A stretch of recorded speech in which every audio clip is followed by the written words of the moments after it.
It was 1 in the morning, and the Montana sky was dark, heavy with stars that seemed to watch in silence. I was sitting in my old recliner, the one my wife used to love, sipping cold coffee and trying to shake off the weight of a long day at the community center. My name's Jim Callahan, 62 years old, retired firefighter, now volunteering to keep the town's spirit alive. I'd just turned off the radio, its static hum fading into the quiet of the night. The neighborhood was still, except for the occasional hoot of an owl, or the rustle of leaves in the wind. I was about to head to bed, my bones aching from hours of stacking chairs and sorting donations, when a frantic knock rattled my front door. My heart jumped. Nobody knocks like that at this hour unless something's wrong. I stood up, my old instincts kicking in, the ones that used to guide me through smoke and flames. "Who's there?" I called, my voice rough, not from fear but from a gut feeling that trouble had found me. No answer came, just another knock, weaker this time, followed by a voice so soft it barely broke the silence. "Dad, please, open the door." It was Grace, my daughter, my only child, 35 years old and my whole world.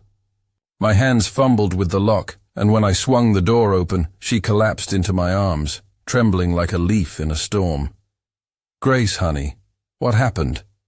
I asked, my voice cracking as I held her up. The porch light flickered, casting a pale glow on her face, and what I saw stopped my heart. Her left eye was swollen, nearly shut, with a purple bruise blooming around it. Her lip was split, blood crusted at the corner. She clutched her side, wincing with every breath. "Derek, he hit me," she whispered, her voice breaking into sobs. Because of her, his secret lover. I felt the air leave my lungs, like I'd been punched myself.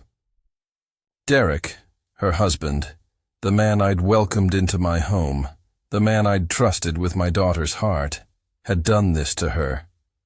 I pulled her inside, my hands shaking as I helped her to the couch. "Stay here, sweetheart," I said, trying to keep my voice steady, though rage was boiling inside me. I grabbed a damp cloth from the kitchen and a first aid kit I kept from my firefighting days. As I cleaned the blood from her lip, every smear felt like it was cutting into my own heart. "Grace, tell me everything," I said softly, but she just shook her head, tears streaming down her bruised face. I didn't push her, not yet. Instead, I picked up my phone and dialed Dr. Ellis, a friend who'd patched me up more times than I could count. "It's urgent," I told him. "My daughter's hurt. Bad." While we waited, I covered Grace with a blanket, her thin frame shivering under it.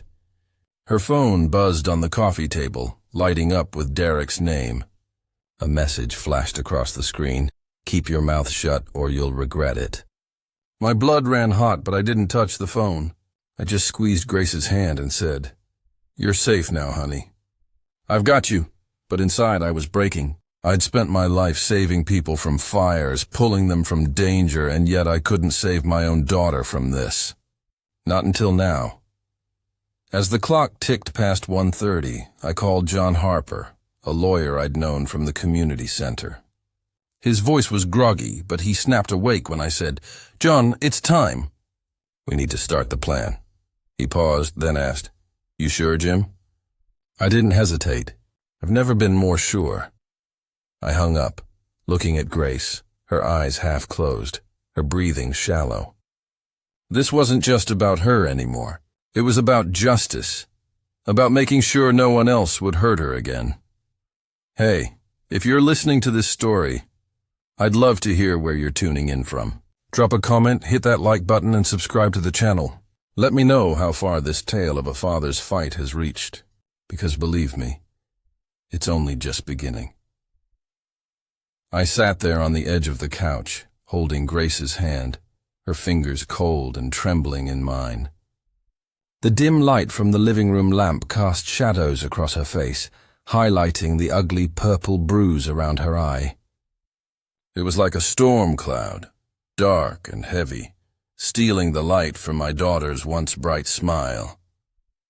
Her lip, split and crusted with blood, quivered as she tried to speak, but all that came out was a choked sob. "Dad, I didn't know where else to go," she whispered, her voice so fragile it felt like it might shatter. I squeezed her hand tighter, my heart twisting in my chest. Grace, my little girl who used to climb onto my shoulders at the county fair, laughing like the world was hers, was now broken, sitting here in my living room, a shadow of herself. "Tell me what happened, honey," I said softly, keeping my voice steady even though I was falling apart inside. Grace took a shaky breath, wincing as she shifted on the couch. "It started a few months ago," she said, her eyes fixed on the floor. "Derek," he changed. He'd come home late, smelling of whiskey, and when I asked where he'd been, he'd snap. Then I found a receipt, a hotel in Billings, one we'd never been to together. When I asked him about it, her voice broke, and she clutched her side, her face crumpling in pain. "He grabbed me, Dad. He shoved me against the wall and hit me. He said it was my fault for snooping, that I should have stayed out of it." I felt a fire ignite in my chest, a burning rage I hadn't felt since my days running into burning buildings. Derek, the man who'd stood in my backyard at their wedding, promising to love and protect her, had raised his hand to my daughter. I wanted to storm out right then, find him, and make him feel every ounce of pain he'd caused her. But I looked at Grace, her eyes red and swollen, and I knew she needed me here, not out there playing the hero. "Not yet. You're safe now," I told her, brushing a strand of hair from her face. "He can't touch you here." But even as I said it, I wasn't sure I believed it. I grabbed the first aid kit again, gently lifting her sleeve to check for more injuries. That's when I saw it, a bruise on her shoulder, dark and sprawling like a handprint burned into her skin. My breath caught in my throat. "Grace," I said, my voice barely above a whisper, "did he do this too?" She nodded, tears spilling down her cheeks. I lifted her shirt just enough to see her side, and my heart sank. A massive bruise, black and blue, stretched across her ribs, as if she'd been kicked, not just once, but over and over. I felt like the air had been sucked out of the room. "We're going to the clinic," I said, my tone firm now. "This isn't just a scratch, honey. You need a doctor." I called Dr. Ellis again, and he agreed to meet us at his small clinic just outside town. As I helped Grace into my old pickup truck, her phone buzzed again on the coffee table. I glanced at it, and there it was, another message from Derek. "You run to your daddy. You lose everything." My blood boiled, but I didn't touch the phone. I didn't want Grace to see how much it shook me. Instead, I grabbed a jacket to keep her warm and helped her into the truck, her steps slow and painful. The drive to the clinic was quiet. The only sound the hum of the engine and Grace's soft sniffles. "I'm sorry, Dad," she said suddenly, her voice barely audible. "I didn't want to drag you into this." "Drag me?" I said, glancing at her, my heart breaking. "Grace, I'm your father. There's nowhere else I'd rather be."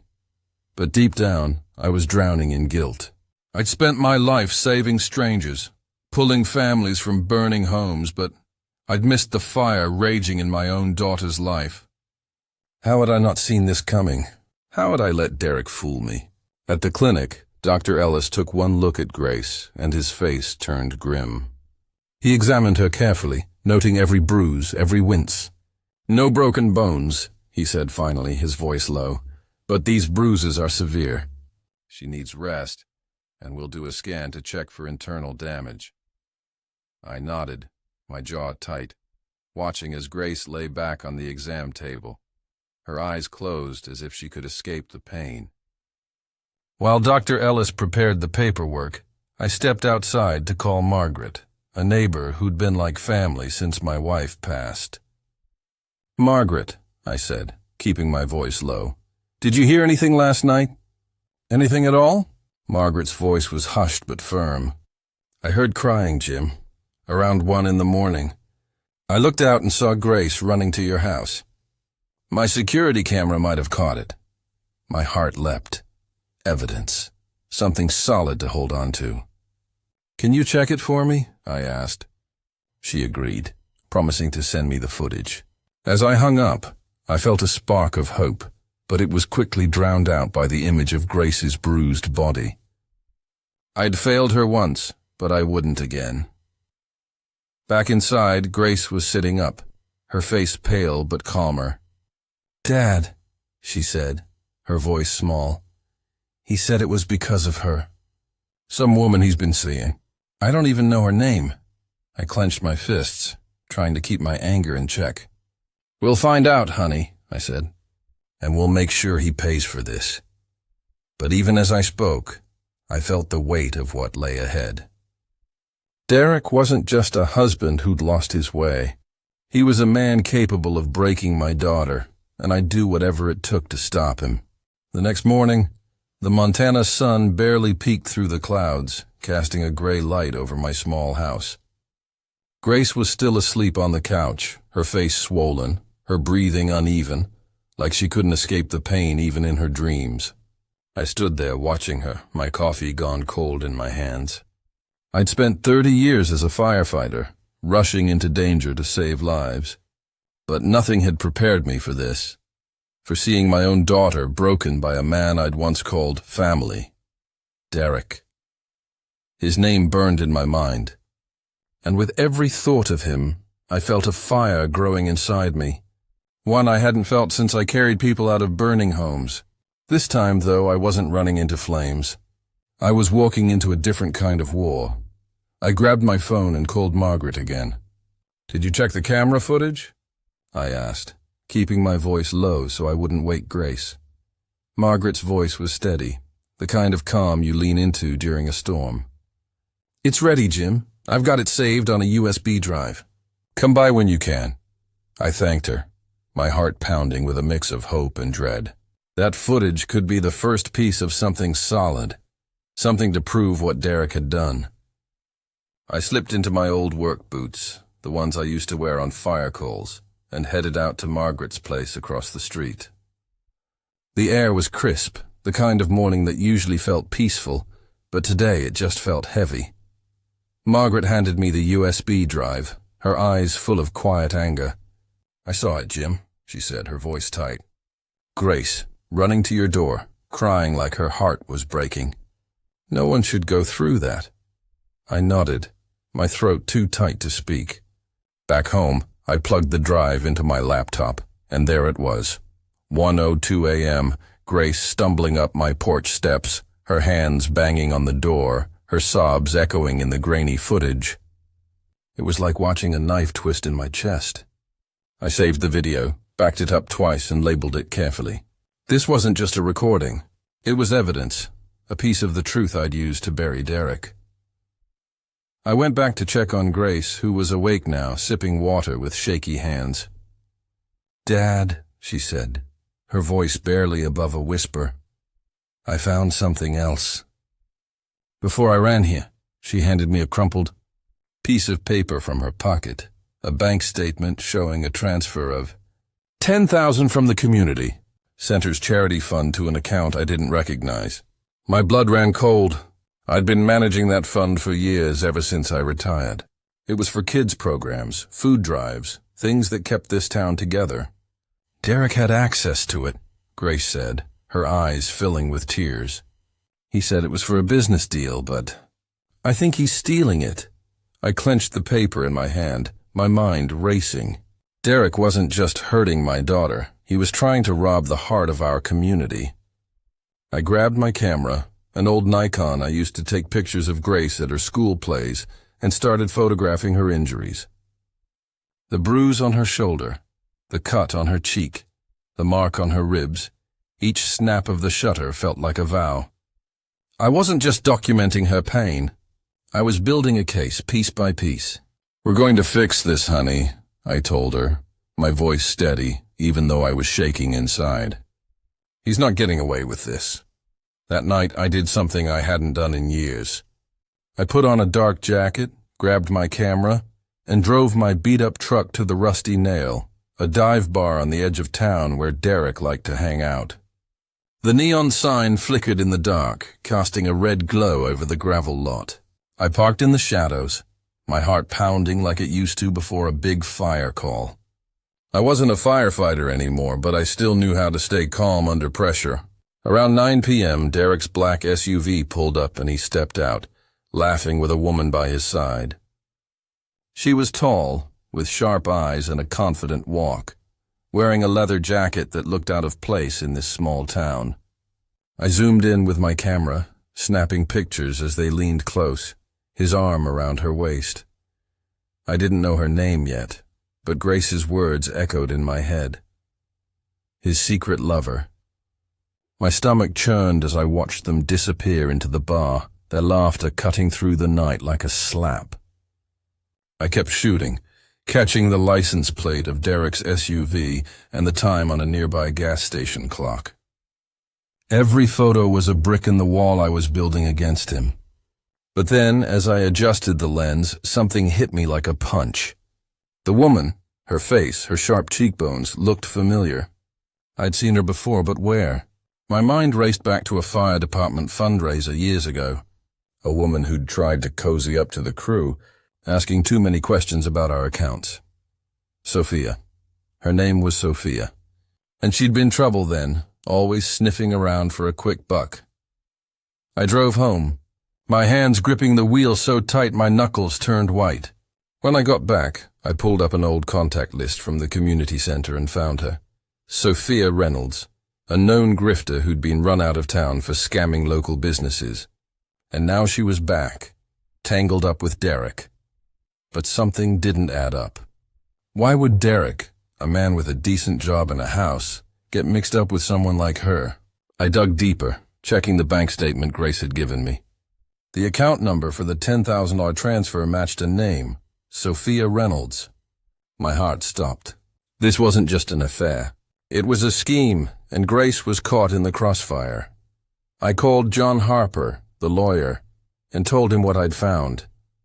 "Jim, this is big," he said, his voice serious. "If Derek's funneling charity money to a con artist, we've got him on more than just abuse." "Keep digging, but be careful," I hung up, my mind spinning. Then it hit me, the twist that turned my anger into something sharper, colder. Sophia wasn't Derek's lover. She was his partner in crime, someone he'd hired to play the part, to distract Grace and everyone else while he siphoned off the charity fund. It was a cover, a lie to keep us off his trail, but I was onto him now, and I wasn't letting go. I looked at Grace, sleeping fitfully on the couch, and made a silent promise. I'd spent my life putting out fires, but this time, I was going to start one. A fire of justice that would burn Derek's lies to the ground. I just needed a few more pieces to make sure he'd never hurt her, or anyone again. The sun was barely up, painting the Montana sky a pale pink, but I hadn't slept a wink. Grace was still at my house, curled up under a quilt, her face a map of bruises that tore at my heart every time I looked at her. I sat at the kitchen table, the USB drive with Margaret's camera footage in one hand, the photos of Grace's injuries saved on my phone, and that crumpled bank statement staring up at me like a confession. Derek wasn't just a man who'd hurt my daughter. He was a thief, a liar, trying to steal from the community I'd spent my life protecting. And Sophia, his so-called lover, was no innocent fling. She was a hired grifter, a piece of his twisted puzzle. I'd been a firefighter for 30 years, trained to stay calm in chaos, but this was different. This was personal, and I was ready to bring the fight to him. I drove to the community center early, where I knew Derek would be, overseeing a delivery for the charity fund he'd been looting. The air smelled of fresh-cut grass and diesel as I pulled into the lot. My old work boots crunched on the gravel, and I carried a manila folder stuffed with evidence. Photos of Grace's bruises, the hospital report, the bank statement, and a still from Margaret's video showing Grace's desperate run to my door. My heart was pounding, but my hands were steady. I'd faced fires that could have killed me, and I wasn't about to back down from a coward like Derek. He was in the back office, leaning back in a chair, counting cash like he owned the place. When he saw me, he smirked, that smug look I'd once mistaken for confidence. "Well, well, Jim," he said, his voice dripping with sarcasm. "What's the retired hero doing here? Come to check on the fund?" I didn't answer. I just dropped the folder on his desk, the papers spilling out like an accusation.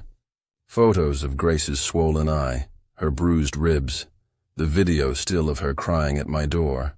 His smirk faded for a split second, but he leaned back, trying to play it cool. "What's this? You playing detective now?" "This," I said, my voice low and hard, "is the truth. You hit my daughter. You stole from this town. And I know about Sophia." His eyes flickered, just enough to tell me I'd hit a nerve. "You think you can scare me with a few pictures?" He snapped, slamming his hand on the desk. "I've got friends in this town, Jim. People who matter. You're just an old man with a grudge." I stepped closer, looking him dead in the eyes. "You hurt Grace," I said, my voice shaking with rage. "You betrayed her, betrayed me, betrayed everyone who trusted you. And I'm not here to argue. I'm here to tell you we'll see you in court." Derek stood up, his face red, his voice rising. "You think you can take me down? You and your broken daughter? Nobody's going to believe her over me." That word, broken, cut through me like a blade. I wanted to grab him, to make him feel the pain he'd caused, but I held back. I wasn't just a father. I was a man who'd sworn to protect, and I'd do it the right way. "We'll see," I said, gathering the papers. "But know this, Derek. The rules have changed. You're not in control anymore." As I walked out, I heard him shout after me, "You'll regret this, old man." But his voice was hollow, like a man who knew he was losing. Back home, I called John Harper, my lawyer friend. "I confronted him," I said, my voice still tight with anger. "I've got everything, photos, video, the bank statement. But we need to move fast." John was quiet for a moment, then said, "Jim, this is enough to nail him, but we need Sophia. If she's in on it, she's the key." I nodded, though he couldn't see me. Sophia, the grifter who'd played her part too well. I knew where to find her. That night, I drove to a rundown motel on the edge of town, the kind of place where secrets hide behind flickering neon signs. Sophia was there, sitting in the lobby, sipping coffee from a styrofoam cup. Her sharp eyes locked onto me as I approached, but I didn't flinch. "Sophia Reynolds," I said, sitting across from her. "I know who you are, and I know you're not Derek's lover. You're his hired help." Her face froze, the cup trembling in her hand. "I don't know what you're talking about," she said, but her voice betrayed her. I slid a copy of the bank statement across the table. $10,000 from the charity fund wired to your account.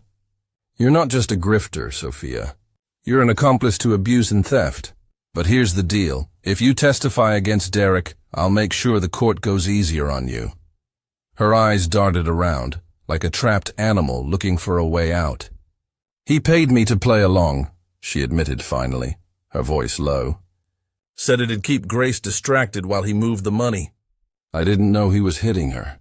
I swear, I didn't believe her, not fully, but I didn't care. I needed her testimony. You'll tell that to a judge, I said, or you'll go down with him. She nodded, her shoulders slumping, and I knew I had her. The day of the trial came fast, like a storm rolling over the mountains. Grace and I walked into the courthouse, her hand gripping mine so tight it hurt. She wore a long scarf to cover the bruise still fading on her neck, but her eyes were stronger now, like she was starting to believe she could survive this. The courtroom was packed, the air thick with whispers from neighbors who'd heard the rumors Derek had spread, that Grace was lying, that I was a bitter old man trying to ruin him. But I saw Margaret in the back row, her nod giving me strength, and I knew we weren't alone. John Harper stood tall, his voice steady as he laid out our case. He showed the photos of Grace's injuries, each one flashing on the screen like a silent scream. Dr. Ellis's report detailed her bruises, her pain. The video from Margaret's camera played, Grace's sobs filling the room, and I heard gasps from the crowd. Then came the bank statement, proof of Derek's theft. But the real blow came when Sophia took the stand. Her voice was shaky but clear. "Derek hired me," she said, her eyes avoiding his. "He paid me to pretend we were having an affair, to keep Grace from asking questions while he stole from the charity fund. I didn't know he was hurting her until it was too late." Derek leapt up, his face red with fury. "She's lying," he shouted, but the judge slammed his gavel, demanding order. John projected Derek's threatening texts on the screen. "Keep your mouth shut, or you'll regret it." The room went silent, the weight of his words sinking in. Grace clutched my hand, her breath hitching, and I whispered, "It's almost over, honey." I took the stand last, looking out at the crowd, my voice steady but heavy. "I'm a father," I said, "and I'm a man who's spent his life saving others. I won't let anyone, not Derek, not anyone, destroy my daughter or this town." The room was quiet, but I felt their eyes shift, some softening, some ashamed for believing his lies. The judge's voice cut through the tension like a blade. He issued a protection order for Grace, froze Derek's assets, and sent the case to the district attorney for charges of domestic violence and fraud. Derek slumped in his chair, his face pale, like a man who'd seen his empire crumble. As we walked out, the sun bright on the courthouse steps, I heard whispers. Jim did it. Justice won, but I didn't feel like a winner. I just felt relief, like I could finally breathe again. The days after the trial felt like the calm after a Montana storm, quiet, but heavy with the weight of what we'd been through. Derek was gone, hauled off in handcuffs as the town watched, their whispers trailing him like dust in the wind. The local paper ran a story the next morning.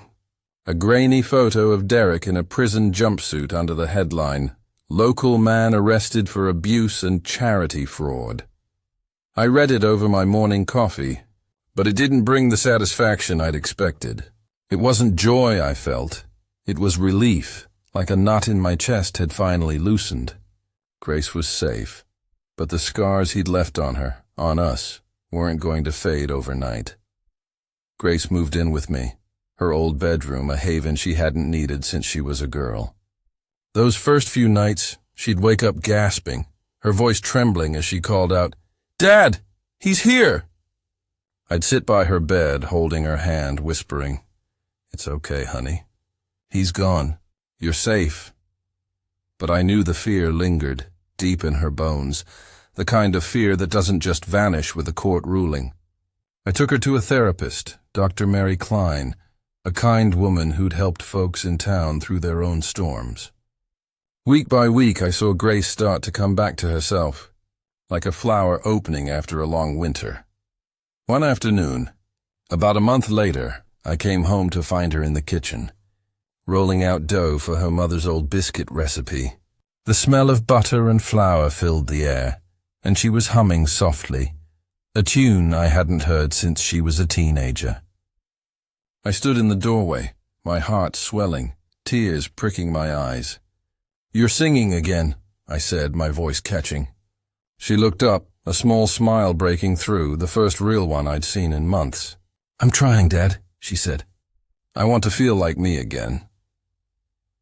That smile, fragile but real, was worth more than any victory in that courtroom. Grace found a job at the local arts center, teaching kids to paint on weekends. She'd come home with paint smudged on her hands, talking about a boy who'd drawn a lopsided sun or a girl who'd mixed every color into a glorious mess. Each story felt like a step forward, a piece of my daughter coming back to life. The town started to change, too. Neighbors who'd believed Derek's lies stopped by with quiet apologies, their voices soft with regret. "We didn't know, Jim," they'd say. "We should have listened." I just nodded, no anger left in me. I understood how easy it was to fall for a charming liar. Margaret, our neighbor, brought over a tray of her famous cornbread one evening, hugging Grace like she was her own. "You're stronger than you know," she told her, and Grace's eyes shone with something like hope. I kept volunteering at the community center, making sure the charity fund was safe. But I started doing more, talking to women who'd faced their own derricks, listening to their stories, helping them find the courage to speak. One night, I sat with a young woman outside the center, her hands shaking as she told me about her boyfriend's temper. "I was silent once too," I said, my voice low. "So was my daughter. But silence feeds the monster. Speaking up, even when it's hard, is what sets you free." This story, it's not entirely true. It's woven from bits of real pain, real courage, but the names and places are changed to protect those who lived it. I tell it not to judge, but to light a spark, to make you think. How many daughters, how many families are suffering in silence right now? If you were in my shoes, would you stay quiet to keep the peace? Or would you fight to give someone their voice back? I want to hear your thoughts. Drop them in the comments. Your story might be the candle that lights someone else's way.